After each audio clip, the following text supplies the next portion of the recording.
Good morning, Friday morning, just after 10 o'clock. Hope you're well. Welcome to the programme. It's Chris Warburton in for Victoria this morning until midday.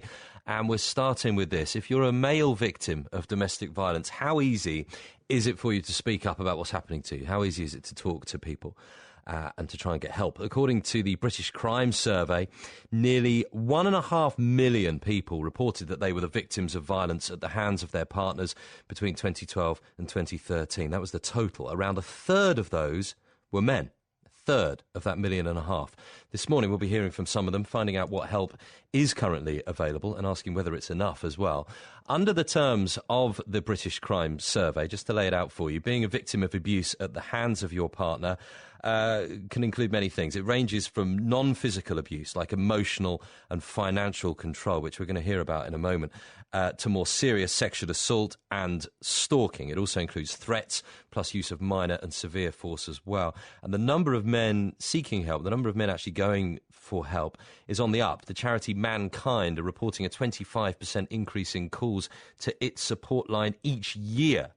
But charities say resources for both male and female victims are becoming stretched. 12 organisations currently offer refuge or safe house provision for male victims in the UK. It's a total of 86 spaces, of which 25 are dedicated to male victims. For context on that, there are over 260 organisations with around 4,000 spaces dedicated to female victims of domestic violence. Now, in a moment, we're going to hear from two charities who provide help and support for male victims of domestic violence. One of those charities, one of those researchers as well, who we'll speak to, has been looking at the different provision which is available for the different genders. We'll give you the numbers of those organisations as well in case you feel you might need them. But clearly, want to hear from you this morning, want to hear your experiences. If you're a man who's been a victim of domestic violence, whichever kind, whether it be physical, whether it be psychological, perhaps it's a situation you're still in now, do give me a call this morning, 0500 909 693. Really interested to share your story with everybody else, I suppose, because it can be of assistance, as we know when we talk about these kind of subjects.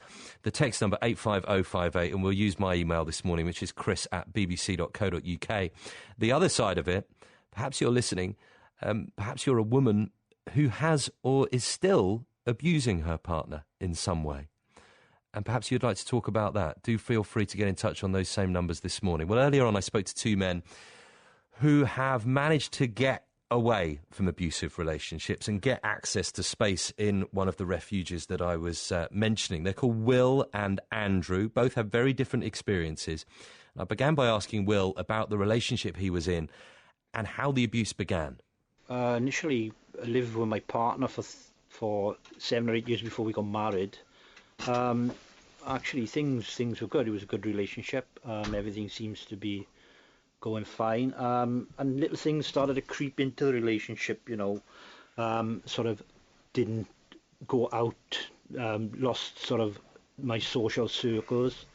Basically, it was more staying in and being just one-on-one with my partner, and things eventually tightened up from that and went on and on, more of a controlling aspect from my wife. I found myself actually asking permission to do things in the end. When you were actually sort of in that situation, you don't really know what your real life was all about before you started. Why did you feel like you had to ask permission? Because none of the abuse you received was physical, was it? So why did you feel you were in that position of having to ask to go and to do things? Well, again, it started after the relationship was going on for a while. Things like if I came in a little sort of late or not exactly on time, if I'd been shopping, if I'd been out with a few friends for the day, if I'd been walking, you'd find the door locked, you'd find that your food would be in the bin, and little things like little pointers, and you'd just think, you have to work around these things in a relationship. But in the end, it sort of became, I was afraid to say, I'm just going out for 5 minutes. It'd be, is it okay if I go out for 5 minutes? And I was started to think that this all one way, and why am I having to do things like this? Because it was a marriage as opposed to a sort of living with parents, and if you like. Well, what did you think I'm just trying to establish what you thought the consequences would be if you, say, did choose to go out with your friends unannounced, or choose to go and spend some money without permission. What did you think the result of that might be? Well, ultimately, you think about your relationship ending, which is was to me at the time something I really didn't want. Absolutely not. However, when you sort of come in and wonder what type of mood your wife's going to be in, should I say this? Should I say that? Is it right? Is it wrong? And I'm not talking overnight. I'm talking a period of a couple of years, and I think she gained the upper hand psychologically, and from then on I was like a pupil rather than with a teacher sort of thing relationship. So it became, in a sense, all-consuming. That defined the relationship, did it? The control on you, on your behaviour, and effectively what you're describing, removing the ability to kind of make decisions for yourself on a day-to-day basis. Absolutely, yeah. Simply because my wife said, look, I'm afraid of losing you, but in hindsight now, looking back at that, it was nothing of the sort. She was a control freak, and there is no doubt about that at all. Did you still love her? I still do. You still do? Yes. Which must make it even harder to think about what you went through. Absolutely, because the ending factor for me, although the relationship is over and I realise that now, she actually, I said, look, we're going through a bad patch. We needed to talk. We needed to sort of sort the relationship out. I suggested marriage counselling. No, I can sort this out. Well, I knew from that day we were sort of damned then, if you like, and I thought, I really started thinking it's time to get out. Although I said I'd never leave her, never ever, I did. Explain to people how you can still be in love with a woman who seems to have put you through so much. I go back to what I said previously. I was a 13-year relationship. I can say probably only the last 4, maybe 5 years it really went that bad, particularly bad over the last 18 months. And when things are so good and life flies by and you're enjoying what you're doing, you don't think about the bad things when things are going well. Unfortunately, things did sour, and you still try and fight through it, but in the end, it was just forced upon me, and that was the end of the relationship, basically.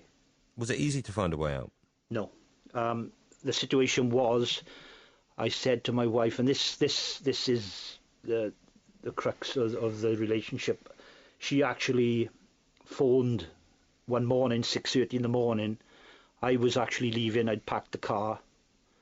She phoned the police and accused me of attacking her, beating her up. Well, it's absolutely rubbish. The police came. They saw it exactly for what it was. They cautioned both of us, basically, but they took me from the house. That was the last time I was ever there. The statements were read out. I saw everything, and the police looked and said, we've got to follow procedure. We know what's gone on, so it's best you just stay away. And that was 4 months ago, and to this minute I don't really understand what can turn a person to do that to someone else who they've lived with for 13 years. You've now clearly, gone on to another chapter of your life. What are you left with after all of this, Will? As you said, your wife was controlling access to friends and so many other aspects of your life by the sound of things. What? It was everything, financially. She took care of all the accounts and basically everything.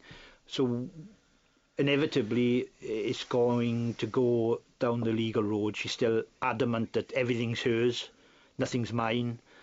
Including the car, the dogs, down to the saucepans and pans, which is, something I don't really want to go to. But when you build up a relationship over 13 years and you're forced out of the relationship, then you have to start from scratch, and I'm not a young man anymore, so it's going to be quite difficult. But I've set my mind to the fact that that's the way it is. I have to get on. My relationship is over for sure, and I can only look forward to the future, and where, for once in 5 years, I can say, look, you've got to look after yourself. Well, it's you, and you have to move on from here. Mm. Andrew, how much of what you're hearing resonates with you, particularly in terms of this kind of the pattern of behaviour that people talk about, this controlling aspect that a partner can put upon another? Well, basically, it's the same incident as Will. With my ex-partner, she was controlling, plus physically hitting me, biting me, and also locking me out of the flat. And I've been in hospital a couple of times due to the injuries she's given me since we were in a relationship for 9 months. And in that time, she's physically assaulted me various times in that time. Which is horrendous. You've been hospitalised on 2 separate occasions, you're saying. I mean, what kind of injuries did you sustain then? I suffered a cut above my eye, burned to my chest from a hot drink. I've had bruises where she's literally bit me. And basically, I've had to have ultrasound where I've been kicked into kidney, ribs, and also I've had to try and restrain her, but with her being bigger than me, it's been hard for me to do that. Yes. I do feel for you, Andrew. And you know, like you say, this is somebody else who's bigger than you. So in terms of how you felt you could respond, you know, you're not the type of person to lash out in response. Clearly. No. It's something I'd never do. I'd never hit a woman anyway. But it's just a case where I had to just walk away. I couldn't cope with it anymore. I think what Andrew's saying is very similar, you know.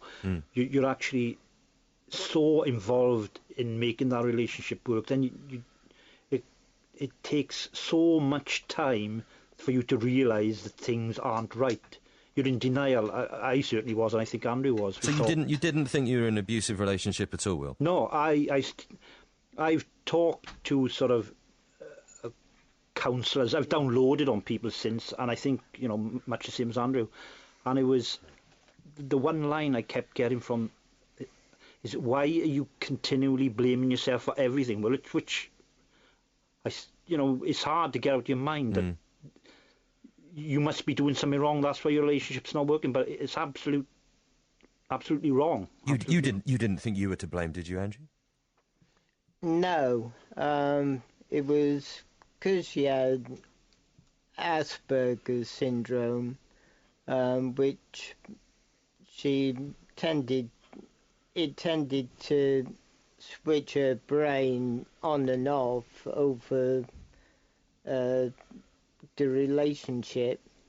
I know maybe once or twice I did confront her, but